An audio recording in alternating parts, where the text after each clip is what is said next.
I think in the history of the WWF, WWE, there's been a lot of great pay-per-views, but then there are also those pay-per-views that stand a cut above those as being really, really good, borderline great, but then you occasionally get those shows that transcend all of that, that truly are special and ultimately become timeless. And when we're talking about timeless pay-per-views, timeless shows, for the WWF, WWE, and its history. One of the first shows that always comes to mind for so many old school hardcore wrestling fans has to be SummerSlam 1992.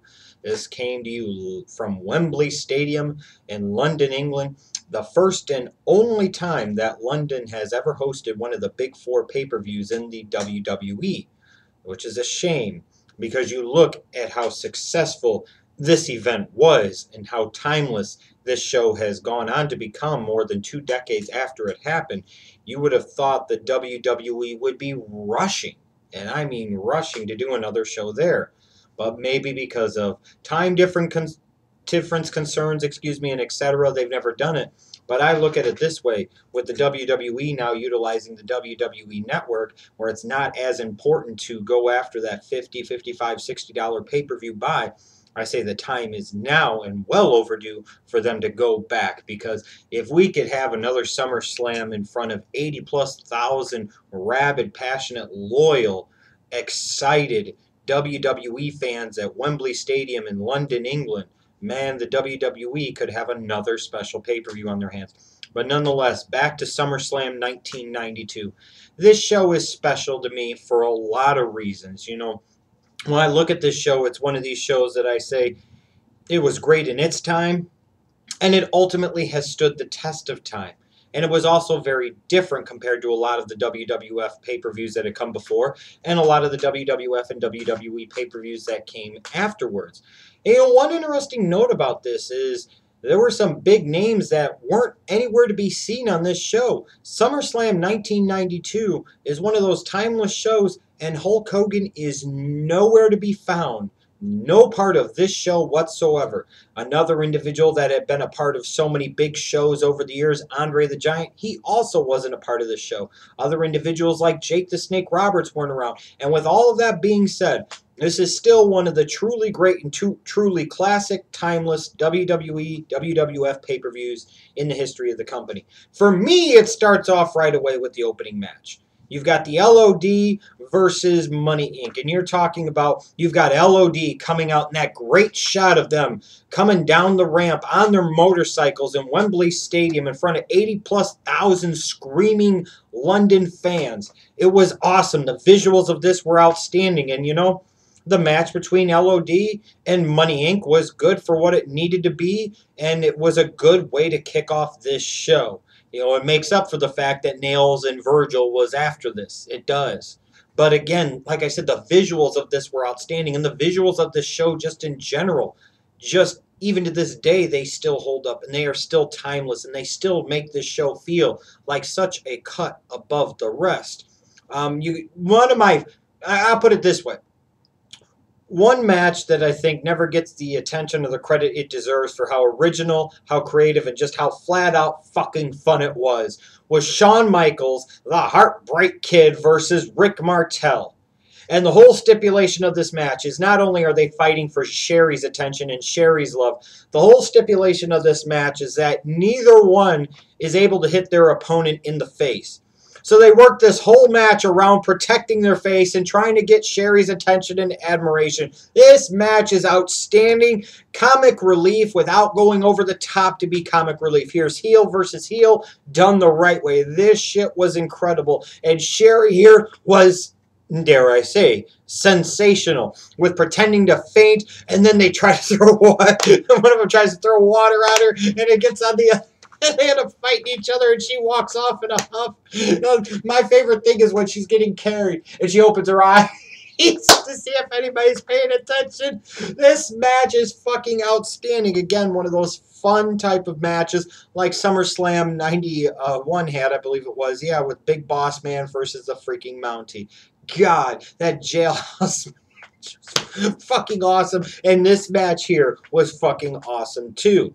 He had a solid tag match after that for the tag team titles between the Natural Disasters and the Beverly Brothers. I was never big into the Beverly Brothers, but it is what it is. But these guys, they gave them a decent amount of time. They had a solid, at least what you could expect out of Earthquake and Typhoon, and the Beverly Brothers had a decent tag team championship match, so no real complaints there. What I like about this show is many different things, but one of them is that by and large, the featured matches, the main matches, got the time that was appropriate for those matches and got the time that they deserved. The one exception to me being Undertaker and Kamala. I've always been disappointed that that match didn't give us a little bit more. I know they were just using this as a kind of plot device to continue the story and go on to the next major pay-per-view. But I always thought that Undertaker Kamala was very underwhelming and very disappointing on this card and should have been a whole lot more. But again, with all the other good stuff that happened on this show, you can kind of sweep that under the rug. You get to what was the first of two main events on this show, and that's the Ultimate Warrior versus Randy Savage for the WWF Championship. And this match here, another outstanding classic match, in my opinion, between the Ultimate Warrior and Randy Savage. This is the type of WWF Championship match that would have business main eventing just about any other major WWF pay-per-view, but it didn't have any business main eventing this pay-per-view here. It was properly positioned. It was given more than adequate and appropriate time. And these two guys, I always thought, had really good in-ring chemistry going back to their match at WrestleMania 7, and it definitely continued here at SummerSlam 1992. Now, do I like this match from a personal standpoint more than the WrestleMania 7 match in 91? No, I don't. I like so many more things about the dynamics of that WrestleMania 7 match, but this is an outstanding, and I assure you again, an outstanding WWF Championship match. Great stars, great in-ring chemistry, given tons of time, and I think personally, my opinion, that this match does indeed stand the test of time. But at the end of the day, when you come to SummerSlam 1992, and I mean this as no disrespect, so don't twist it. I mean this as no slight on the show, because it is not. But the simple fact of the matter is, the truth of the matter is that this is a one-match show. It really, truly is. All this other stuff I've talked about, when it comes to SummerSlam 1992, people don't fucking remember a lot of it, and that's the fact. The only thing that they remember is that the British Bulldog took on Bret Hart in the main event for the Intercontinental Championship. Now think about this. In today's WWE, where the Intercontinental Champion is lucky to even get television time on a week-in, week-out basis, is lucky, by God, to even be able to defend the damn belt on a pay-per-view. Back in 1992, they built their entire big summer show, SummerSlam, where they're going to London, England, Wembley Stadium, looking to draw over 80,000 people. They built their entire show around the British Bulldog taking on Bret Hart for the Intercontinental Championship. And you had a lot of good story heading into this, including a story we didn't find out until years later about the fact that Davey Boy Smith, the British Bulldog, actually had a serious staph infection in his knee in the weeks leading up to this event, so it was uncertain whether or not he was going to be able to perform. And you could even see, as you go back and watch the match now, understanding that, you could see some moments where he missed a little bit, and you could see where it was a little off, but the chemistry between these two guys was still second to none. And of course, you had the great family elements here. Davey Boy, he had married Diana, who was Bret's sister, and she was torn. They played this so well. She didn't know who to choose. One's her husband, one's her brother. She just didn't want either one of them to get hurt. Freaking Owen sided with Bret. It was one of these great things. And then you get to the match. And, you're in London. You're in England. You're there in Davey Boy's stomping grounds, so to speak, in the UK. And then you've got Bret Hart, who was emerging himself as a future star for the company for the next generation. And you give them this time, you give them this platform, you give them this opportunity, and they go out there and kick ass. They go out there and steal the show.